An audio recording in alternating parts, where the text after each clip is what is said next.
ఈ మధ్యకాలంలో సోషల్ మీడియాలో చదివినటువంటి సంఘటన ఏంటి అంటే, ఆమెకు రిటైర్మెంట్ ఏజ్ వచ్చింది.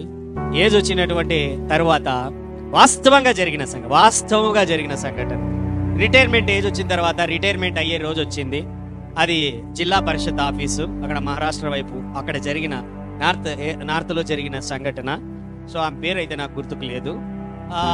జరిగినటువంటి సంఘటన, ఆమె యాక్చువల్గా మున్సిపాలిటీ ఆఫీస్లో, జిల్లా పరిషత్ మున్సిపాలిటీ ఆఫీసులలో పనిచేసేటువంటి ఆమె, కసు నొక్కేటువంటి పని, అటెండర్ పని ఈ విధంగా చేస్తూ ఉండేది.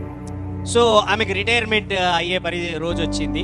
చుట్టుపక్కల ఉంటున్నటువంటి వాళ్ళందరూ కూడా ఆమెకు రిటైర్మెంట్ చేయాలి అనేటువంటి ఉద్దేశంతో రిటైర్మెంట్ చేయాలి అని అందరూ కూడుకున్నటువంటి తర్వాత ఏమైపోయిందని అంటే, సో అక్కడ ఉంటున్నటువంటి అధికారులు కూడా ఏంటి అని అంటే, ఈమె చాలా కాలం పాటు మన దగ్గరే పనిచేసింది కాబట్టి మనం అందరం ఏం చేద్దామనంటే షామియానా వేయించి చైర్లంతా వేయించి ఆమెకు సాగనంపుదామనే ఉద్దేశం షామియానా కూడా వేసారు, చైర్లంతా వేశారు. సో అధికారులందరూ కూడా చివరి అంటే మొదటి వేసినా ఉదయం నుంచి ఏంటి అని అంటే, చివరిగా వచ్చి లాస్ట్ లో వచ్చి డే చివరిలో వచ్చి మామూలుగా ఏం చేస్తారు వాళ్ళు, రిటైర్మెంట్ ఫంక్షన్ మాదిరిగా చిన్న కేక్ స్నాక్స్ అవన్నీ పంచుతారనమాట. అవునా?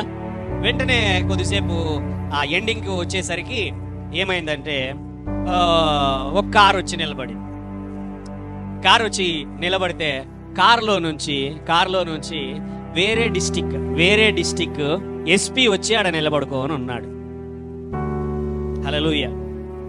తర్వాత ఏమైంది, ఇంకా కొద్దిసేపు ఎస్పీ వచ్చినాడండి అనగానే అందరూ బయటకు వచ్చినారు. ఎవరు ఆఫీసర్లు అందరూ, ఎందుకు వచ్చినాడు ఎస్పీ అర్థం కాదు. హల్లెలూయా. ఇంకా కొద్దిసేపు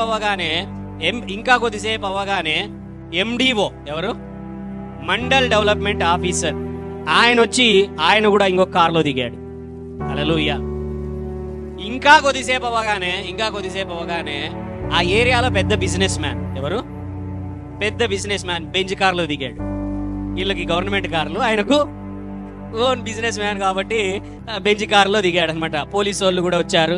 అందరూ ఆశ్చర్యపోతున్నారు, ఎందుకు వీళ్ళందరూ వస్తున్నారు, ఏమన్నా ఎవరైనా పెద్దోళ్ళు రిటైర్డ్ అయినారా, ఏం కదా అనుకొని అందరూ వస్తున్నారు. అందరూ అన్నదమ్ములు, అందరూ వాళ్ళు ముగ్గురు వచ్చి అన్నదమ్ములు. ఎవరి కుమారులు అయ్యా అని అంటే, ఆమె కుమారులు అంట. ఎవరి కుమారులు? ఆమె కుమారులు. హల్లెలూయా. వాళ్ళందరూ వచ్చి వాళ్ళ అమ్మ ఫంక్షన్ ని సెలబ్రేట్ చేయడానికి వచ్చి ఆమె వాళ్ళ పద్ధతి ప్రకారము ఆమెను హత్తుకొని ఆమె పాదాభివందనం చేసి, ఈమె మా అమ్మ అనగానే మొత్తం అక్కడ ఉన్న వాళ్ళందరూ కూడా ఏంటంటే ఆశ్చర్యపోతున్నారు. ఒక ఆయన పెద్ద బిజినెస్ మ్యాన్, ఇంకొక ఆయన వచ్చిండేది ఎస్పీ, ఇంకొక ఆయన వచ్చిండేది ఎండిఓ. హల్లెలూయా. అమ్మ మళ్ళీ ఎందుకమ్మా నువ్వు ఈ విధంగా పనిచేశాను అని అంటే, ఆమెను అడిగితే వాళ్ళ అధికారి, అయ్యా నాకు ఏమీ లేనప్పుడు కూడా ఇదే పనే నన్ను పోషించింది, ఇదే పనే నేను చేసుకుంటూ వచ్చాను. ఇప్పుడు వాళ్ళకు ఉద్యోగాలు వచ్చాయి, వాళ్ళు పోషించగలరు, అయినా కూడా నా ధర్మంగా నా ఉద్యోగాన్ని నేను చేసుకుంటూ పోతున్నాను. వాళ్ళు వదిలేయమన్నారు, అయినా కూడా నేను వదిలిపెట్టలేదు. హల్లెలూయా.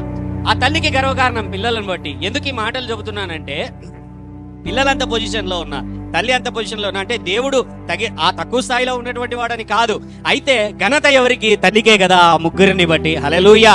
అలాగే అబ్రహామును బట్టి, ఇస్సాకును బట్టి, యాకోబును బట్టి, వారు ఆయన యందలి విశ్వాసమును బట్టి దేవుడు ఎంతగానో గర్వించాడు, ఎంతగానో ఘనతను పొందుకున్నాడు. హల్లెలూయా. That is what the faith will make God. దేవుని ఎదుట విశ్వాసము ఏంటంటే ఇష్టులై ఉండాలంటే, ఆయన నామాన్ని గణపరిచేటువంటి పిల్లలుగా మనం ఉండాలంటే, ఆయన ఎలాగంటే నీ పేరును బట్టి ఆయన ఆనందించాలి, నీలో ఉన్న విశ్వాసాన్ని బట్టి ఆయన. హల్లెలూయా. నా కుమారుడు, నా కుమార్తె, నీ పేరును బట్టి నేను ఎరిగి ఉన్నాను, నీవు నా సొత్తు, నా కటాక్షం నీ మీద కలిగి ఉన్నది. హల్లెలూయా. మోషే దగ్గరకు వచ్చి అంటున్నాడు, ఎవరితో? మోషే కటాక్షం కలిగింది మోషే నీ పైన నాకు. హల్లెలూయా. నీ పేరు నాకు తెలుసు మోషే వచ్చి అడుగుతున్నాడు, ఏమని? నీ పేరు నాకు తెలియదు ప్రభు, నా పేరు యెహోవా. మోషే మొదటిసారి బైబిల్లో ఆదికాండంలో అనేక మార్లు యెహోవా అనేటువంటి పేరు ఉన్నప్పటికీ మొదటిసారి యెహోవా అనేటువంటి తన నామాన్ని మోషేకి మాత్రమే దేవుడు వివరించాడు. అబ్రహాం, ఇస్సాకు, యాకోబులతో కూడా ఆయన పంచుకోలేదు. దేవుడు అని వాళ్ళు అన్నారే తప్ప అబ్రహాము దగ్గర ఎవరు పంపించారంటే దేవాది దేవుడు అంతే. ఉన్నవాడు అనువాడు కాదు, ఉన్నవాడు అనువాడు కాదు, ఆకాశం నుండి స్వరం విన్నాడు, పరిగెత్తాడు ఆయన అంతే. హల్లెలూయా.